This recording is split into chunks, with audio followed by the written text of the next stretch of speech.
Marketings only on Parkville. अस्सलाम वालेकुम पाक व्यूअर्स, मेरा नाम है सुनील मंजर। पाकविल वीकली के और ऑफिसर के साथ आपकी खिदमत में हाजिर हूँ। सबसे पहले आप सबको रमज़ान मुबारक। रमज़ान का बाबरकत महीना जो आ चुका है और हम देख रहे हैं कि हमारे इर्द गिर्द काफ़ी चीज़ों के अंदर हमें उसके असरात नज़र आ रहे हैं, जिसमें हमेशा मैं ये कहता हूँ कि हमारे अंदर रमज़ान के अंदर समेत मेरे, मैं किसी और को पॉइंट आउट नहीं करता, मैं अपनी बात करता हूँ कि towards the end of the day जो है ना, सब्र की बहुत कमी हो जाती है और हम देखते हैं कि सड़कों के ऊपर रोड रेज जो है वो बहुत ज़्यादा हो जाती है।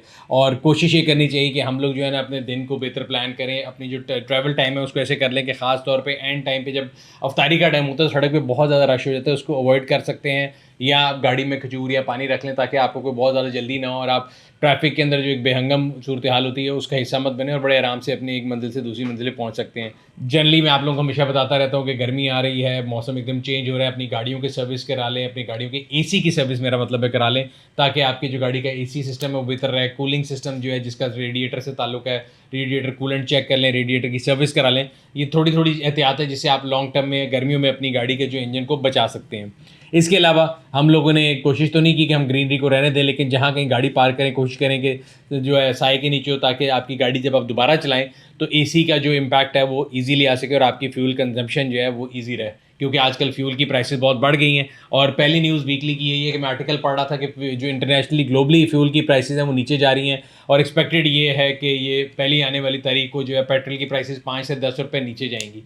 ये एक्सपेक्टेड कि इस बुनियाद के ऊपर है, ये इस बुनियाद के ऊपर है कि जी इंटरनेशनल प्राइसेस नीचे जा रही हैं। जितनी इंटरनेशनल नीचे जा रही हैं उतना तो मुझे और आपको इतने प्यारे नहीं है गवर्नमेंट वाले कि हमें इतना रिलीफ मिल जाए, लेकिन थोड़ा बहुत रिलीफ मिल सकता है। जिस तरह हम हमेशा कहते हैं कि जब बढ़ती है तो 10-15 रुपये बढ़ जाती है, कम होती है तो 2-3 रुपये होती है, तो शायद ये एक्सपेक्टेशन 10 रुपये की है या 2 या 3 रुपये नीचे चला जाए, बट हो सकता है उधर ही भी रहे या बराबर भी रहे। वैसे अगर हम बात करें डीजल और पेट्रोल की जो प्राइसेस हैं वो एवर हाईएस्ट के ऊपर हैं अभी, और उसी वजह से अगर उनकी सेल्स को देखें तो वो भी काफ़ी ज़्यादा इम्पैक्ट हुई हैं और वो नीचे की तरफ हुए हैं। तो मेरे ख्याल में एक आधे दिन में ये भी कंफर्म हो जाएगा।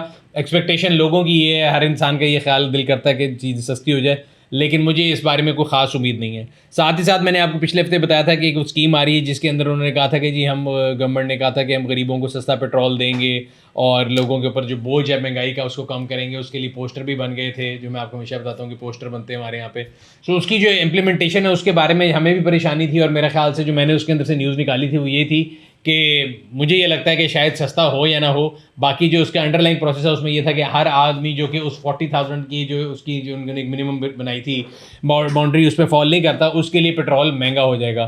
तो अभी अगर वो हॉल्ट पे चला गया, कोई मीडिया हाउसेज ने रिपोर्ट किया कि IMF ने कहा कि हमसे इसके बारे में पूछा नहीं गया या उन्होंने इस बारे में पॉजिटिव वो नहीं दिया, तो अभी तक तो इसकी जो क्लैरिटी कोई नहीं है। बट हमारे यहाँ पे जो है ना हर चीज़ के अंदर एक जो है ना बिजनेसेस हो गए या मुल्क के हालात हो गए, एम्बिग्यूटी जो है ना वो मार देती है। मैं हमेशा कहता हूँ कि इकोनॉमिक्स हालात के लिए या किसी भी मुल्क की तरक्की के लिए ज़रूरी होता है कि पॉलिसी स्टेबल हो। हमारे यहाँ हर रोज़ एक नई न्यूज़ मार्केट में फिर रही होती है। हम एक ज़मीमा नेशन बन गए। ज़मीमा कहते थे, शाम का अखबार आता था, उसमें ना अजीबोगरीब सनसनी खेज न्यूज़ आती थी। तो हमारे यहाँ पे हर न्यूज़ जो है ना वो सनसनी खेज है और हर चीज़ के बारे में 2 वर्ड्स हैं। पेट्रोल महंगा होगा, एक तरफ सस्ता होगा, बाद में जब आएगा वो कहेंगे हमने तो आपको पहले ही बता दिया था। तो हमारे यहाँ पे ना एक टेस्ट किया जाता है लोगों के पेशेंस को, एक चीज़ फेंकी जाती है मार्केट में एक न्यूज़ के तौर पर और फिर चेक किया जाता है। खैर पेट्रोल की प्राइस मैं आपको भी बता रहा हूँ कि मैं इस जो स्कीम है इसके टोटल ख़िलाफ़ हूँ।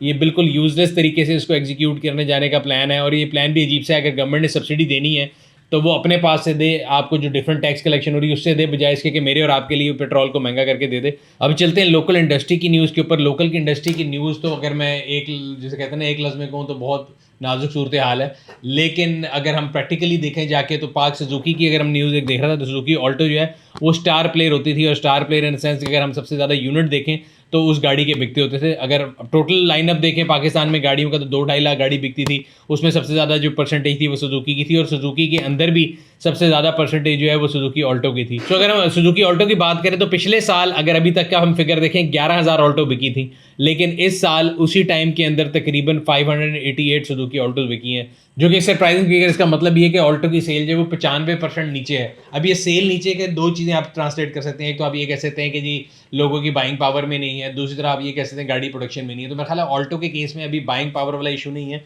बिकॉज जो मार्केट में गाड़ी खड़ी है वो अभी भी ऑन पे बिक रही है। इसमें ज़्यादातर इशू ये है कि जो प्रोडक्शन नहीं हो रही उसकी वजह से जो है ना ये सेल्स फिगर लो है। और ये प्रोडक्शन ना होने वाला और सेल्स फिगर लो होने वाला जो है वो सिर्फ एक गाड़ी के साथ नहीं है, ये काफ़ी गाड़ियों के अंदर है। नॉन प्रोडक्शन डेज में अभी देख रहा था टोयोटा इंडस ने दोबारा जो है वो अनाउंस कर दी है और ये अगला ब्लॉग भी बल्कि यही है कि टोयोटा इंडस ने जो अपने नॉन प्रोडक्शन डेज अनाउंस किए हैं उसमें उन्होंने जो लेटर निकला है 24 से लेकर 27 मार्च तक उन्होंने नॉन प्रोडक्शन डेज दिए हैं। रीज़न अगेन यही है कि दोबारा CKD किट्स का जो मसले चल रहे हैं उसकी वजह से है। एक तरफ जो है किट्स के मसले चल रहे हैं, दूसरी तरफ जो है प्राइसेस जो है वो भी नहीं रुक रही। सो किया ने जो है वो अपनी प्राइस बढ़ाई है और उन्होंने रीज़न उसकी कोई नहीं दी। उन्होंने कहा कि जी ये नई प्राइसेस हैं, लेनी है ले, नहीं लेनी ना ले, वरना आगे पीछे वो थोड़ा इस पर वो करते होते थे तकल्लुफ़ के, वो बताते थे कि यार ये रीज़न है, इस वजह से हम बढ़ा रहे हैं, करेंसी डेप्रिशिएट कर गई है, ये हो गया है, वो हो गया है। इधर उन्होंने कोई रीज़न नहीं दी, उन्होंने कहा जी सीधी सीधी प्राइस बढ़ गई है। और तकरीबन जो प्राइस का जंप है 50,000 रुपये पिकांटो की प्राइस बढ़ाई है उन्होंने, स्टॉनिक की प्राइस जो है उसके अंदर तकरीबन 2 लाख रुपए का इजाफा किया गया है। इसी तरह अगर हम स्पोर्टेज की बात करें तो स्पोर्टेज के अंदर तकरीबन 1.5 लाख रुपए का इजाफा एक वेरिएंट में है, 2 लाख का दूसरे वेरिएंट में है। सोरांटो के अंदर तकरीबन जो है 5 लाख रुपए का इजाफा किया गया है, उसके तीनों वेरिएंट के अंदर 5-5 लाख रुपए का इजाफा है। अगर आप इसके बारे में पढ़ना चाहते हैं, अगेन मैं हमेशा कहता हूँ कि प्राइस इंक्रीज़ में मैं किसी का स्पोक्स पर्सन नहीं हूँ, आप यहाँ पे ये लिंक लगा हुआ नीचे जाके पढ़ सकते हैं।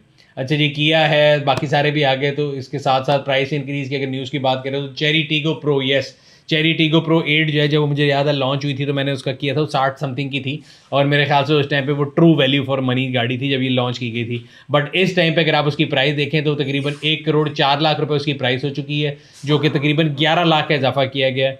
अगेन इस प्राइस पे गाड़ी कौन लेगा कौन नहीं लेगा, मैं इस बारे में कोई वर्डिक्ट नहीं देता। मुझे ये लगता है गाड़ियों की जो प्राइसेस हैं वो बिल्कुल एक्जूबरेंटली हाई है और आउट ऑफ प्रोपोर्शन है।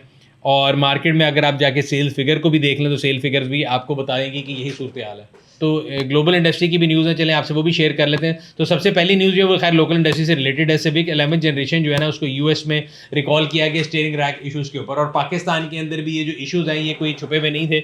अब ये जब वीकली जाएगा उसके नीचे आप देख सकते हैं जिन जिन लोगों की गाड़ियों के होंगे वो लिखना शुरू कर देंगे। मैं भी काफ़ी लोगों को जानता हूँ जिनकी 11th जनरेशन सिविक के अंदर भी स्टीयरिंग रैक के इशूज़ आए हैं। जब 10th जनरेशन सिविक आई थी तो उसका बड़ा नॉन इशू था स्टीयरिंग रैक का, लेकिन 11th के बाद लोगों का ख्याल था कि शायद ये कम हो जाएगा, लेकिन 11th जनरेशन के अंदर भी ये इशू जो है चलता आ रहा है। और अब मजीद अगर देखा जाए तो यूएस के अंदर भी उन्होंने काफ़ी गाड़ियाँ कॉल बैक कर ली हैं। देखते हैं पाकिस्तान में इसके ऊपर जो है क्या सूरत हाल आती है। ग्लोबल न्यूज़ भी अगर आप देखें तो टोयोटा का जो नया टकोमा है वो 2024 रिवील किया गया है, उसके बारे में अगर आप इन्फॉर्मेशन लेना चाहते हैं तो पढ़ सकते हैं।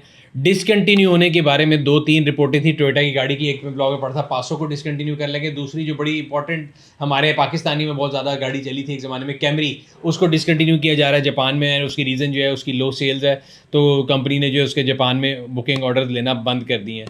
पाकिस्तान में अक्सर गाड़ियों के बारे में हम सुनते हैं कि जी जनरेशन कौन सी आएगी कौन सी नहीं आएगी। सोनाटा जो है ग्लोबली जब डिसकंटिन्यू की गई थी तो उसके बारे में भी हम लोगों ने लिखा था, तो लोग बड़ा परेशान थे कि शायद पाकिस्तान में तो डिसकंटिन्यू नहीं हो जाएगी।